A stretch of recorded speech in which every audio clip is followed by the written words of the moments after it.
So let's jump right into this. Have you ever wondered if there's just a straightforward, no-nonsense path to a deeper spiritual connection? In today's deep dive into our source material, we're unpacking something genuinely profound. The absolute easiest way to get close to Allah. You know, it's totally human nature to crave that connection, right? But man, we tend to overcomplicate the whole shebang. We think spiritual closeness requires this massive, exhausting effort, like years of isolation or jumping through complex, ritualistic hoops. But as we're going to see from the text today, the reality is so much more accessible. And honestly, it's incredibly beautiful in its simplicity. Which brings us to a really simple but honestly mind-blowing question. Did you know there's actually one specific, super accessible action that the source material points to for creating this ultimate proximity to the divine?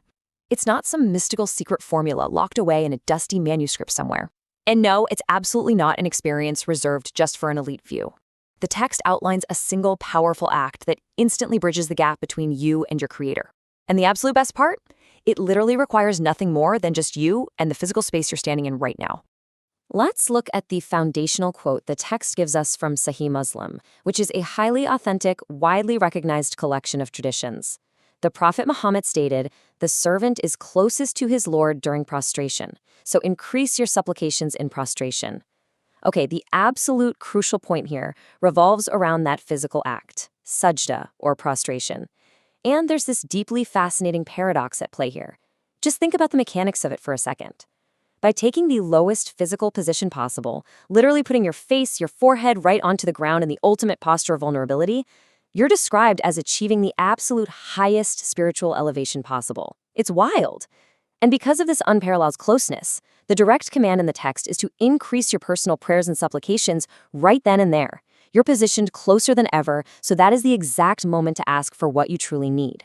This completely shifts the framework for how we approach spiritual practices.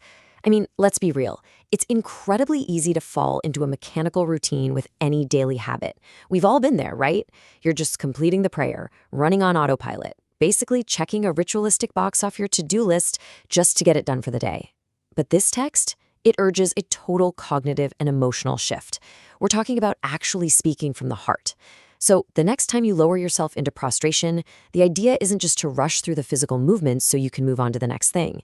Instead, the instruction is to use that precise physical position to have a deeply intimate, private conversation, to genuinely open up about what's on your mind, strip away all that rigid formality, and focus purely on a vulnerable, authentic connection. And that brings us to the final, absolute key takeaway from our look at this text today. Prostration isn't just some required, routine act of worship. Based on what we've seen, it's actually a golden opportunity. The whole perspective flips from viewing it as a daily chore to seeing it as this recurring, amazing chance to get uniquely close to the divine. If you want to keep exploring powerful, grounded insights from source materials like this one, make sure to hit that subscribe button. But before we go, I want to leave you with a thought to really chew on today. Knowing that this text defines this exact posture as the literal closest you can be to the Creator, what are you going to ask for the next time your forehead touches the ground?